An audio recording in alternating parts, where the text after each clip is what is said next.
Hello and welcome to the new series of Drishti IAS. Have you ever heard about Kangaroo Courts? If you have, then of course it will be very interesting to know more about it. So Kangaroo Court is a term which has been used recently many times. It's ringing and it's a buzzword. But why we are discussing it? Let us know. First of all, let us have a look at the different topics that we are going to go through step by step. These are the myriad topics that we are going to discuss. Let's start with the news, of course. So basically, the Chief Justice of the Supreme Court, that is the Chief Justice of India, not the Supreme Court, has said on 23rd of July that because of the rise in numbers of media trials or kangaroo courts, the dispensation of justice is getting affected. And he has also said that it's the responsibility of the media to act accountably and of course ethically. So what is the entire issue? Let us talk about that. What is the definition of a kangaroo court? Kangaroo court, the word usage we can say of kangaroo court is not very clear right now because we do not know where did it originate. Many say that it's since the last 19th century we saw the usage of kangaroo courts. Also, it has something to do with Australians as well, and that's not very clear. Those stories are not going to affect what we are going to discuss right now, so we will skip that part. But with respect to kangaroo courts, what the Oxford Dictionary has to say, it has provided a definition for that. Now, one thing that we have to keep in mind over here, that it is of unofficial nature. The unofficial court, which is held by a group of people who might not be qualified for putting any person through trial, in order to try someone regarded, especially without good evidence, as guilty of a crime or misdemeanor. Now, its first keyword here is it is unofficial, by a group of people who do not have any evidentiary support or the legitimacy to try any person, and they give a predetermined notion of a person to be, guilty of something. We are seeing media trials since last 2 to 3 years, much more. Like it was also there earlier, but the intensity has increased specifically after the case of Sushant Singh Rajput since the year 2020. And why is it problematic? First, it is often agenda driven. Secondly, it has no evidentiary background, which is very important to dispense any sort of justice, and it is often unfair, biased, and lacks legitimacy. And it also is done by a group of people who are not, who are not supposed to do that, who do not have the qualification and the legitimacy and the jurisdiction of doing that. So that is the entire problem of a kangaroo court. Also, it can be sometimes said that they are trying any person where justice is skipped leaps and bounds, and trying to dispense justice leaps and bounds, and it's not very healthy for a democracy. Why? First of all, it affects judicial functioning, as in if any country has a proper judiciary, has a proper institution to try any person who is convicted, acquitted, or who is under trial, then what happens? It's their jurisdiction, right? So if I try to, as a media, I try to influence the people without any proper basis of evidence, then of course it will impact justice. If I say that this person is guilty and he or she should be convicted, then if the proper institution, the judiciary, says otherwise, why? Because they have proper evidentiary support, then of course the judges will also be impacted. It has a lot of potential to impact justice. Unable to distinguish fake and real, because people generally everywhere, they tend not to corroborate that information from actual sources. If that is why fake news was so much in vogue, when you are not going to corroborate those information which you are just seeing on WhatsApp or seeing any video of that, if you're not going to do that, how will you know that the information is real or fake? And most of the time it is fake, most of the time. So that is also a problem. Wrongful portrayal can also be done.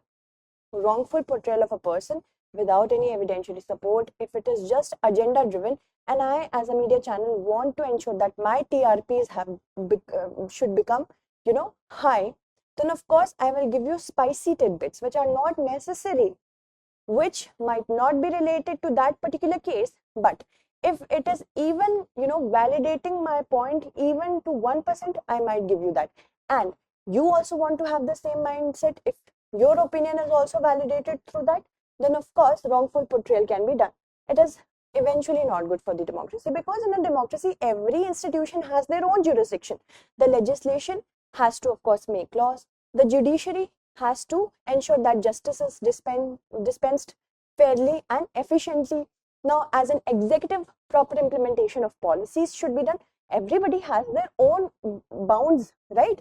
They cannot move beyond that. So, for a healthy democracy, everybody should stick to their own grounds. Specifically for media, it's just to share information, right? Not to ensure any sort of, agenda-driven revolution. Now, let's talk about examples. For national, we have a very, very strong example of Sushant Singh Rajput's case. Okay, whatever might have happened between the persons who were involved is first of all their privacy. Secondly, to try that case, we have judiciary. Why put anyone through media trial? Many of us have been, supportive of the person Sushant Singh Rajput, but how can we be so sure that he actually went through the similar circumstances that the media is portraying?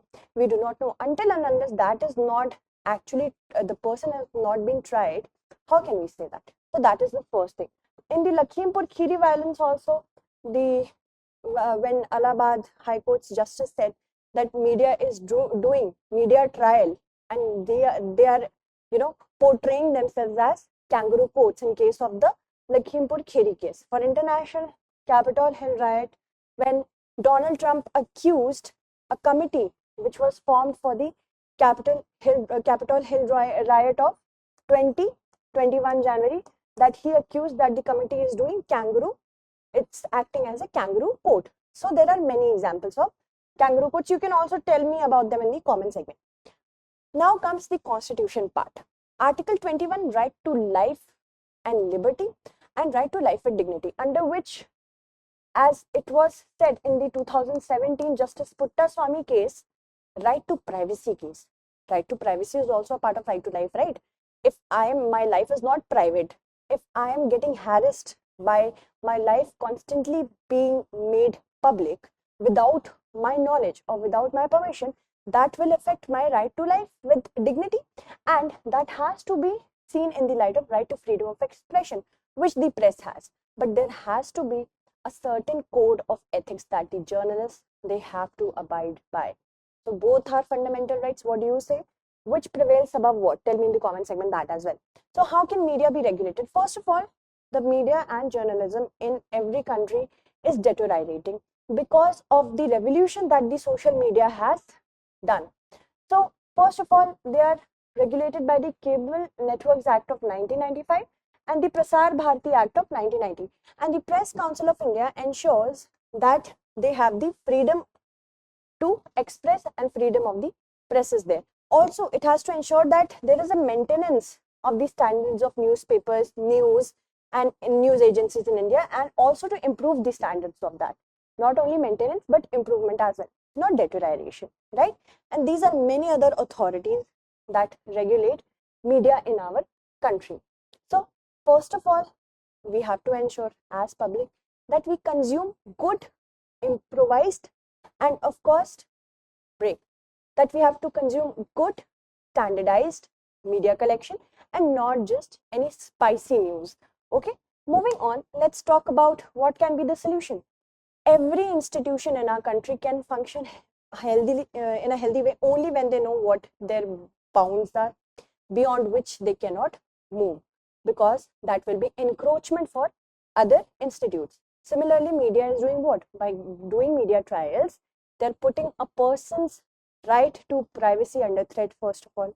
Secondly, it's a very dangerous trend that has become that any person's private information can be garnered, their photos, videos, to ensure that whatever opinion they are having of a person is validated through those photos and those videos or whatever content they could garner from Instagram, Facebook, wherever.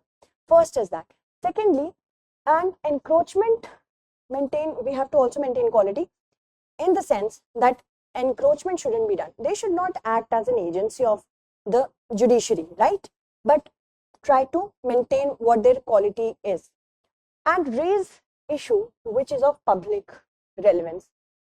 Any case which is just fulfilling this spicy needs is not something that the whole public might be facing.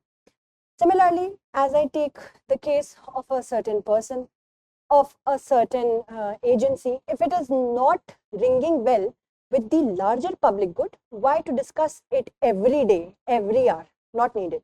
Respect the jurisdiction of the court and respect privacy as well. Now, let us move on and talk about our mains-based question. Just look at this question. You will be able to answer it, hopefully. What do you understand by kangaroo courts? What are the impacts? Sorry for that mistake that I've done. What are the impacts of it and the solution? Okay, in 250 words. That's it for today. Tomorrow we shall meet again with another segment. Until then, stay updated and thank you so much for watching.